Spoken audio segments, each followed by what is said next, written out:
Dear students, प्यारे बच्चों, आज के क्लास में हम आपके लिए कुछ खास सेंटेंसेस लेके हाजिर हैं। हर इंसान की ख्वाहिश होती है, तमन्ना होती है कि वो इंग्लिश में बातचीत करे, अंग्रेज़ी बोले। उसी ख्वाहिश को पूरा करने के लिए हम कुछ ऐसे सेंटेंसेस को इकट्ठा किए हैं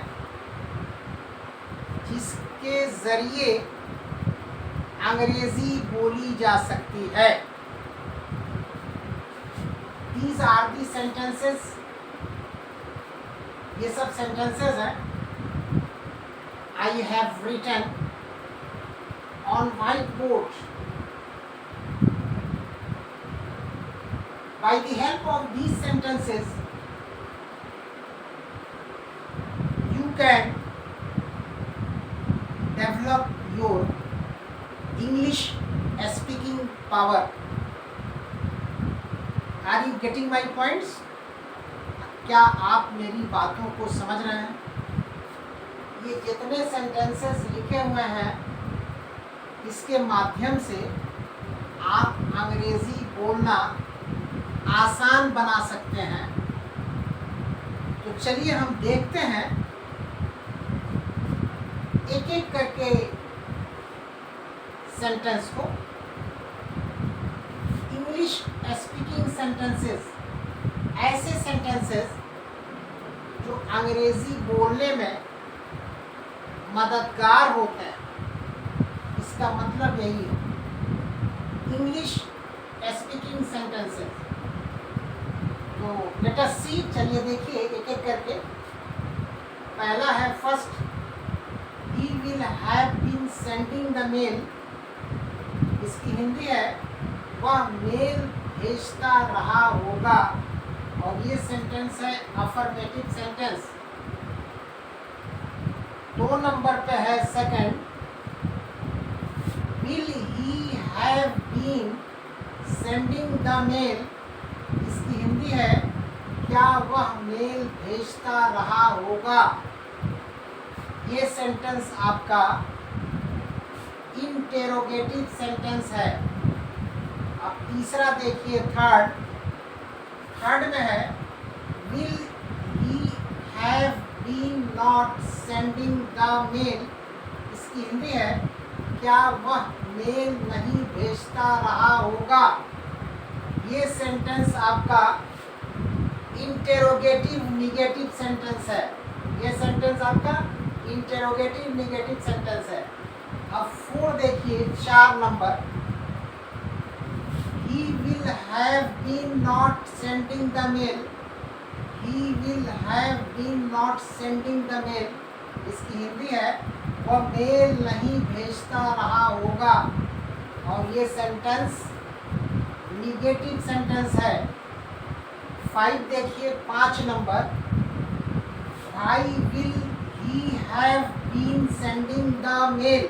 इसकी हिंदी है वह क्यों मेल भेजता रहा होगा, और ये सेंटेंस है WH सेंटेंस। अब 6 नंबर देखिए, 6 number, 6, why will he have been not sending the mail? इसकी हिंदी है वह क्यों नहीं मेल भेजता रहा होगा, और ये सेंटेंस आपका WH निगेटिव सेंटेंस है। तो these are 6 sentences that can be utilized for speaking correct and fast English. ये सारे सेंटेंसेस का इस्तेमाल आप कर सकते हैं शुद्ध और तेज़ इंग्लिश बोलने के लिए। मेरे ख्याल से आप मेरी बातों को समझ रहे होंगे।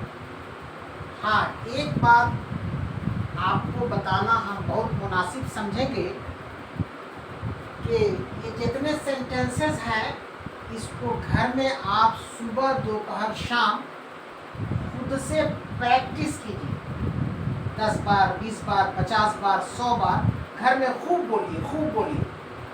जैसे he will have been sending the mail, will he have been sending the mail, will he have been not sending the mail, he will have been not sending the mail, why will he have been sending the mail, why will he have been not sending the mail। इस तरह से घर में आपको practice करना है। Practice बहुत ज़रूरी है इंग्लिश बोलने के लिए, ठीक है।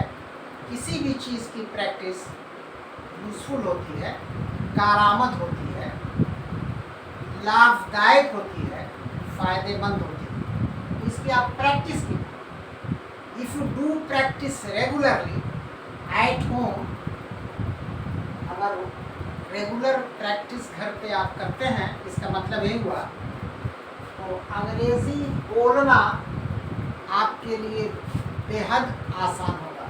शर्त यह है कि हमारे बताए हुए लक्ष्य कदम पर, हमारे बताए हुए राह पर आप चलिए, फिर देखिए इंग्लिश बोलना आपको ज़रूर आ जाएगा, ठीक है। तो उम्मीद करते हैं कि हमारा ये क्लास आपको पसंद आया होगा। अगर हमारी बातें आपको समझ में आई, क्लास पसंद आया, एक लाइक दे दीजिए जी चाहे तो। चैनल पे न्यू है तो जी चाहे तो सब्सक्राइब कर दीजिए, और जी चाहे तो अपने दोस्तों को भेज भी दीजिए, ताकि आपके दोस्त भी जाने कि अंग्रेज़ी बोलने के लिए कौन सी चीज़ों की आवश्यकता होती है, किस तरह के सेंटेंसेस की ज़रूरत होती है। तो you must send your friends also, right. तो आज के क्लास में बच्चों बस इतना ही। Thank you very much.